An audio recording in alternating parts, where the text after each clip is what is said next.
Bonsoir, bienvenue sur le conseil d'arrondissement des Chutes de Chaudière-Ouest de la ville de Lévis.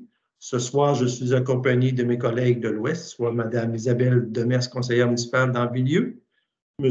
Clément Genet, conseiller municipal dans Saint-Nicolas, et M.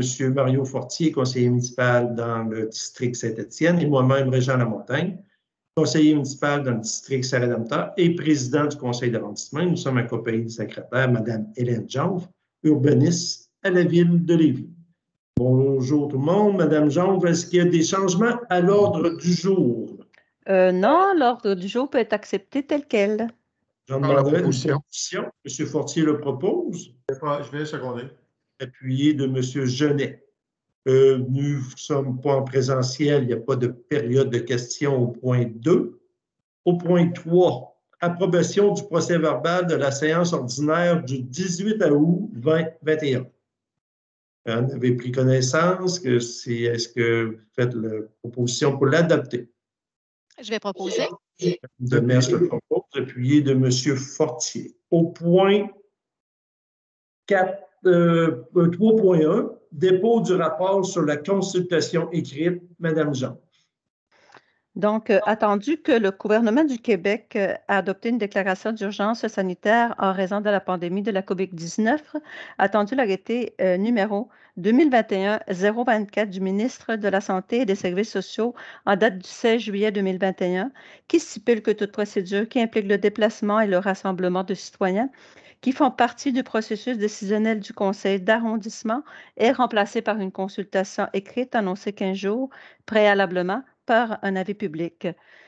Attendu que la Ville entend mettre tout en œuvre des mesures raisonnables sur le territoire qui pourraient contribuer à contrer le coronavirus, notamment en évitant le déplacement et le rassemblement de citoyens qui font partie du processus décisionnel de ce Conseil, afin de remplacer cette procédure par une consultation écrite annoncée 15 jours au préalable par un avis public. Donc, il y a eu ici une constatation écrite qui a été tenue à l'égard des dérogations mineures qui va vous être présentée ce soir. Il y a un rapport sur cette consultation écrite qui a été déposé préalablement au conseil, au comité plénier de la séance de ce soir. Donc, l'ensemble des élus ont pris acte du rapport de la consultation écrite. Une proposition pour accepter le dépôt. Je vais proposer. M. Genet, appuyé de... Je vais l'appuyer. Madame Demers. Nous allons débuter par dérogation mineure. Nous n'avons pas ce soir beaucoup de sujets. Au 4.1, superficie de terrain au 1240 rue de l'Estran dans le secteur Saint-Nicolas. Donc, la demande vise à rendre conforme pour la construction d'une habitation multifamiliale isolée de 9 logements la superficie minimale de terrain à 1911 mètres carrés au lieu de 2400 mètres carrés, tel que précis au règlement de zonage et lotissement en vigueur. Donc, tous les membres ont pris connaissance de la recommandation du comité consultatif d'urbanisme. Il y a eu un avis qui a été publié à cet effet. Il y a eu consultation écrite sur cette demande, donc tout intéressé a pu ainsi se faire entendre par le conseil en transmettant ses commentaires par écrit. Il a alors été convenu d'accorder la dérogation mineure. Proposition, s'il vous plaît. Je vais proposer. Mme Demers, appuyé de M. Fortier. Au point 4.2, accès véhiculaire au 133 rue Jacques Bigot dans le secteur Saint-Nicolas. Donc, la demande vise à rendre conforme pour une habitation unifamiliale isolée la distance minimale entre deux accès véhiculaires situés sur un même terrain de 6,5 mètres au lieu de 8 mètres, tel que précis au règlement de zonage et lotissement en vigueur. Donc, tous les membres ont pris connaissance de la recommandation du comité consultatif d'urbanisme. Il y a eu un avis qui a été publié à cet effet pour cette dérogation mineure. Donc, il y a eu consultation écrite sur cette demande. Ainsi, tout intéressé a pu se faire entendre par le conseil en transmettant ses commentaires par écrit. Il a alors été convenu d'accorder la dérogation mineure. Une proposition.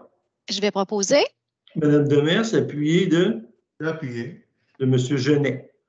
Au point 4.3, empiètement d'un patio dans la marge de recul avant au 1222 rue Léon Provencher dans le secteur Saint-Nicolas. Donc, la demande vise à rendre conforme l'empiètement maximal d'un patio dans la marge de recul avant du côté de la façade secondaire du bâtiment donnant vers la rue à 4,9 mètres au lieu de 2 mètres, tel que prescrit au règlement de zonage et lotissement en vigueur. Tous les membres ont pris connaissance de la recommandation du comité consultatif d'urbanisme et il y a eu un avis qui a été publié à cet effet. Donc, consultation écrite sur cette demande. Ainsi, tout intéressé a pu se faire entendre par le conseil en transmettant ses commentaires par écrit.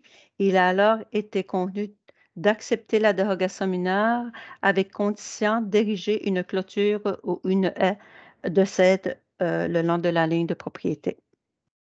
Une proposition avec des conditions. Je vais proposer. Madame Demers, appuyée de M. Fortier. Au point 4.4, largeur, profondeur et superficie de terrain, opération cadastrale, largeur d'un accès véhiculaire au 58 rue Roch-Émile-Olivier dans le secteur Saint-Rédempteur. Donc, la demande vise à rendre conforme dans le cadre d'une opération cadastrale pour la création d'un terrain, lot projeté 6 443 269, la largeur minimale de terrain à 11,61 mètres au lieu de 16 mètres, la profondeur minimale de terrain à 24,35 mètres au lieu de 27 mètres et la superficie minimale de terrain à 284 mètres carrés au lieu de 432 mètres carrés. Et pour la création d'un terrain lot projeté 6 443 270, la profondeur minimale de terrain à 24,35 mètres au lieu de 27 mètres, la largeur maximale d'un accès véhiculaire à 7,2 mètres au lieu de 6,5 mètres, le tout tel que précis au règlement de zonage et lotissement en vigueur. Tous les membres ont pris connaissance de la recommandation du comité consultatif d'urbanisme. Il y a un avis qui a été publié à cet effet. Donc, il y a eu consultation écrite sur cette demande et ainsi tout intéressé a pu se faire entendre par le conseil en transmettant ses commentaires par écrit. Il a alors été convenu de refuser la demande de dérogation mineure. Proposition pour le refus. Je vais proposer. M. Genet le propose, appuyé de Je vais l'appuyer. Mme Demers. Au point 5, usage conditionnel, nous n'avons aucun dossier ce soir. Au point 6, PIA, nous n'avons aucun dossier aussi. Au point 7, PIA patrimonial, nous n'avons aucun dossier. Au point 8, devant la restriction à la délivrance d'un permis, il n'y a pas de dossier non plus. Au point 9, en affaires nouvelles, nous n'avons aucune affaire nouvelle à traiter ce soir. Au point 10, les périodes d'intervention de mes collègues du conseil d'arrondissement. Est-ce que vous avez un petit mot? Merci. C'est beau. Merci. Merci. Il reste à vous rappeler qu'il reste un conseil d'arrondissement dans ce mandat 2017-2021 du conseil présentement et ce sera le 6 octobre prochain. Ce sera le dernier conseil d'arrondissement de ce conseil municipal élu en 2017. Sur ça, je demanderai une proposition pour la levée de l'Assemblée. Je vais proposer. Madame Demers, appuyée de M. Fortier. Bonne fin de soirée. Merci. Bonne soirée à tous. Merci. Merci, Hélène.